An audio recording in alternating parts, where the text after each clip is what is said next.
Welcome back students. My self मान सिंह राजपूत। पिछले lectures में हम देख रहे थे फूरियर सीरीज। फूरियर सीरीज आपकी कंप्लीट हो चुकी है। अब हम नए टॉपिक की तरफ बढ़ेंगे। नया टॉपिक है आपका सेंटर ऑफ मास, जो आपकी बीएससी पार्ट फर्स्ट ईयर, जो आपकी प्रथम बुक है मैकेनिक्स, उसका चैप्टर नंबर 2 है। तो सेंटर ऑफ मास बच्चों होता क्या है कि सेंटर ऑफ मास को हम हिंदी में बोलते हैं द्रव्यमान केंद्र। हिंदी में बोलते हैं हम द्रव्यमान केंद्र। अब द्रव्यमान केंद्र आपने पहले ही पढ़ा हो, तो एक ऐसा काल्पनिक बिंदु होता है जहाँ पर हम जो भी बॉडी ले रहे हैं, जो भी वस्तु ले रहे हैं, उसका संपूर्ण द्रव्यमान हम उस पॉइंट पर केंद्रित मानते हैं। तो ऐसा पॉइंट कहलाता है आपका द्रव्यमान केंद्र। तो देखो यहाँ पे मैंने ये कोऑर्डिनेट्स माने एक्स, वाई और जेड। ये कोई आपकी बॉडी है जिसका टोटल मास क्या है, कैपिटल एम है। ये मूल बिंदु ओ है।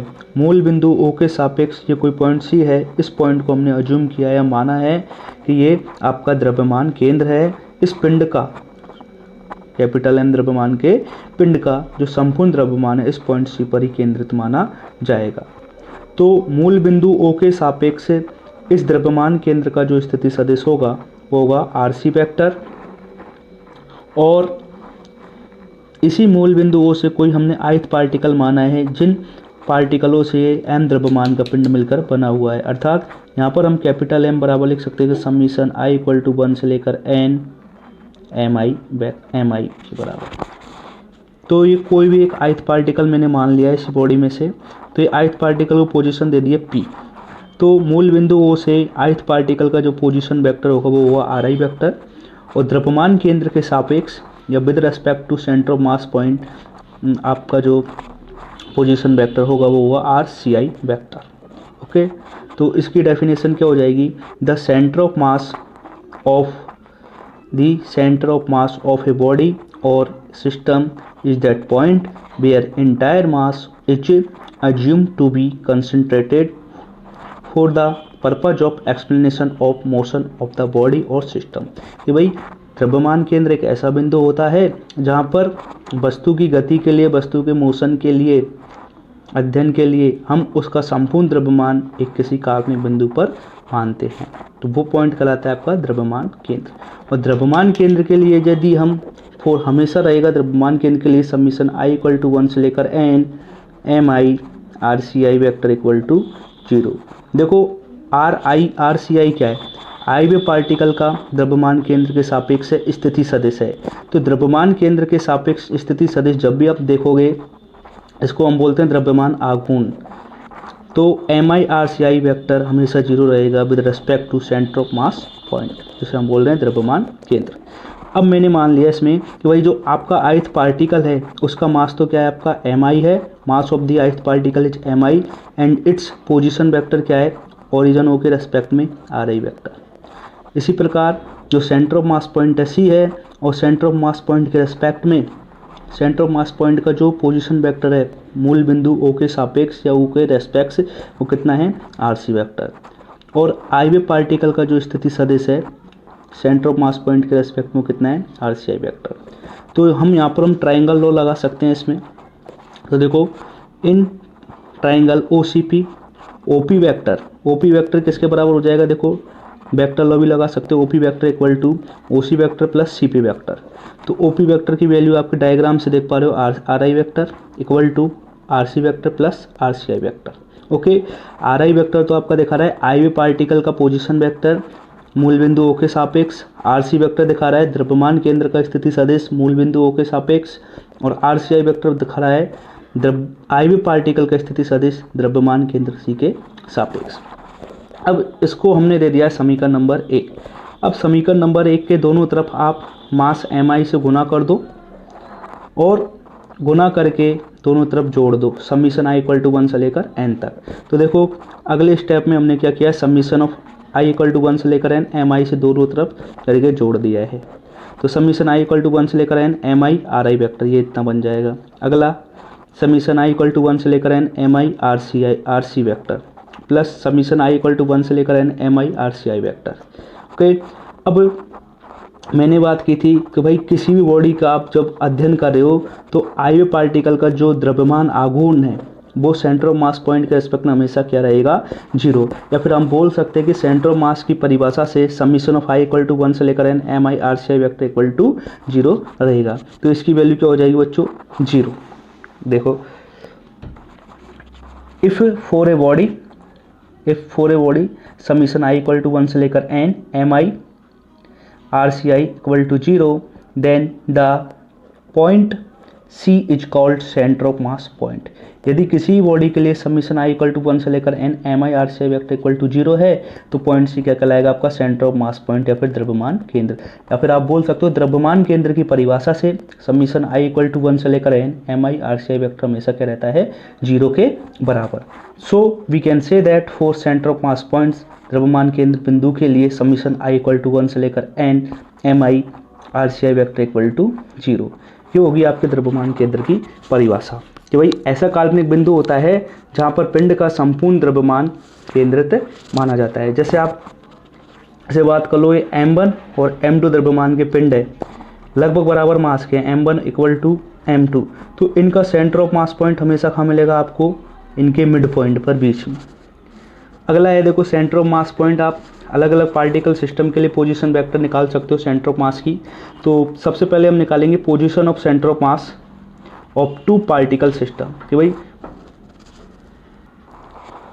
तो position of centre of mass of two particle system, दो कणों के लिए या टू पार्टिकल सिस्टम के लिए आप सेंटर ऑफ मास का पोजीशन वेक्टर आपका क्या होगा। तो मैंने मान लिया कि भाई m1 और m2 दो पार्टिकल है यहाँ पर जिनके मूल बिंदु O के रेस्पेक्ट में जो पोजीशन वेक्टर है r1 वेक्टर और r2 वेक्टर है, और इनका जो द्रव्यमान केंद्र होगा इनके मिड में ही होगा कहीं ना कहीं, तो इसका पोजीशन वेक्टर मैंने मान लिया है rc वेक्टर। तो देखो let the system is made up of two particles of mass m1 and m2 and their positions vector are r1 vector and r2 vector. हमेशा ये चीज़ ध्यान रखनी है कि आपको समीशन i इक्वल टू 1 से लेकर n m I R C I vector equal to क्या होता है, zero, from the definition of centre of mass point. और जब भी आप शुरुआत करोगे तो आपको ये वेक्टर लो जो आपने पढ़ा था, r I vector equal to R C vector plus R C I vector, इसको याद रखना। इसी में आगे चल के क्या करेंगे, समीशन आई इक्वल टू 1 से लेकर एन एम आई से दोनों तरफ गुना करेंगे, तो और बाद में चल के ये वाली टर्म क्या हो जाएगी, zero, from the definition of centre of mass. देखो the position vector of centre of mass, the position vector of centre of mass of R C of the two particle system, कि भाई जो position vector होगा centre of mass का वो कितना होगा, R सी, तो कितना हो जाएगा, क्योंकि समीशन देखो इसी वाले टर्म के दोनों तरफ क्या किया है, summation of m I r i से गुना किया है। तो summation m I r i से गुना करोगे तो यहाँ पे पार्टिकल कहाँ से कहाँ तक वेरी कर रहा है, 1 से लेकर 2 तक, तो आई की वैल्यू कहाँ से होगी, 1 से 2 तक। तो इसीलिए मैंने समीशन आई इक्वल टू 1 से लेकर N M I R C I vector, जो इसकी सेकेंड टर्म बनेगी ये वाली, वो क्या मान लेंगे, zero, from the definition of centre of mass point. तो ये कितना हो जाएगा, m1 rc1 plus m2 rc2 equal to zero. इसको दे दो समीकरण नंबर 1। अब लगा दो इसमें ट्राइंगल लॉ या फिर वेक्टर लॉ जो आपका लगता था ये वाला। देखो यही वाली इक्वेशन है और इसके दोनों तरफ समीशन i इक्वल टू 1 से लेकर 2 m I r i equal to summation i equal to 1 से लेकर 2 m I R C i R C vector plus summation i equal to 1 से लेकर 2 m I R C I vector. ये वाली term zero हो जाएगी from equation number 1। So we can say that from equation 1 and 2 summation I equal to 1 से लेकर 2 m I r i equal to summation I equal to 1 से 2 m I R C i are c equal to, देखो ये वाली term zero हो गई है इसलिए मैंने इस टर्म की जगह वापस यहाँ पे डायरेक्ट जीरो पुट कर दिया है। तो ये किसके बराबर हो जाएगी, देखो आर सी तो क्या है, सेंटर ऑफ मास पॉइंट का पोजीशन वेक्टर। तो r c summation I equal to 1 से लेकर एम आई और समीशन I इक्वल टू 1 से लेकर 2 एम आई, वो लिख सकते हो आप m1 प्लस m2, अर्थात जो टोटल सिस्टम है उसका मास कितना है यहाँ पर, m1 plus m2 equal to capital N। तो देखो आपको यहाँ से RC निकालना है, तो RC कितना हो जाएगा आपका, यहाँ से RC इक्वल टू हो जाएगा आपका summation I equal to 1 to लेकर 2 m I r I vector over summation I equal to 1 से लेकर 2 एम आई। बराबर m1 r1 vector plus m2 r2 vector over m1 plus m2। m1 plus m2 यहाँ पर total जो आपने system बना है 2 पार्टिकल सिस्टम, उसका टोटल मास है। Here we can say that i equal to 1 से लेकर 2, mi equal to capital M equal to m1 plus m2 equal to mass of the system. इसलिए RC vector equal to m1 r1 vector plus m2 r2 vector over capital M। ठीक है ना। तो ये दो particle system के लिए, द्वैकण तंत्र के लिए आपका क्या हो जाएगा, द्रव्यमान केंद्र के सापेक्ष स्थिति सदिश। इसी प्रकार आप मैनी पार्टिकल सिस्टम के लिए निकाल सकते हो कि भाई बहुत सारे पार्टिकल्स हैं जिनका द्रव्यमान क्या है, कैपिटल M ही रहेगा। पार्टिकल बहुत सारे से आज से m1 से लेकर mn तक है, m1 m2 m3 dotted mn, और इनका कहीं पोजीशन वेक्टर क्या है आपका, sorry centre of mass point Cn। तो इसका जो पोजीशन वेक्टर होगा वो कितना हो जाएगा, RC वेक्टर, और इनके जो पोजीशन वेक्टर्स होंगे m1 m2 m3 dotted mn की क्रम से क्या हो जाएंगे, r1 r2 r3 dotted rn। ठीक है ना। तो वही आप जानते हो कि भाई द्रव्यमान केंद्र का जो पोजीशन वेक्टर हो कितना हो जाएगा, RC vector. Then from vector law RI vector equal to, यही होता है आज जब आपने शुरू में अज्यूम किया था, सेंटर ऑफ मास निकाला था, RI vector equal to RC vector plus RCI vector. अब यहाँ पे जो होगा दोनों तरफ क्या करोगे, समीशन i इक्वल टू 1 से लेकर n तक गुना कर दोगे mi तक, इस इक्वेशन के दोनों तरफ। तो देखिए multiplying mi both the side and summing, summation i equal to 1 to n mi RI vector equal to summation i equal to 1 से n mi RC vector plus summation i equal to 1 से n mi RCI vector. अब देखो ये वापस से ये term from the definition of centre of mass क्या हो जाएगी, 0। तो from the definition of centre of mass summation i equal to 1 से लेकर n mi RCI vector equal to 0। तो इस वाली टर्म की जगह यहाँ पे 0 पुट कर दोगे तो कितना हो जाएगा, ये समीशन i इक्वल टू 1 से लेकर n mi RI vector equal to, यहाँ से देखते चलना, ये वाली टर्म 0 हो गई है, ओनली ये वाली टर्म बची हुई है। तो कितना मिल जाएगा, RC वेक्टर बाहर ले लूँ क्योंकि ये तो फिक्स रहेगा, सेंटर ऑफ मास का क्या है, पोजीशन वेक्टर है, समीशन i इक्वल टू 1 से लेकर n mi। तो यहाँ से RC हो जाएगा आपका summation i equal to 1 to n mi RI vector over summation i equal to 1 to n mi। तो इसको आप एक्सपेंड भी कर सकते हो, m1 r1 vector plus m2 r2 vector plus dotted mn rn vector over m1 plus m2 plus dotted mn।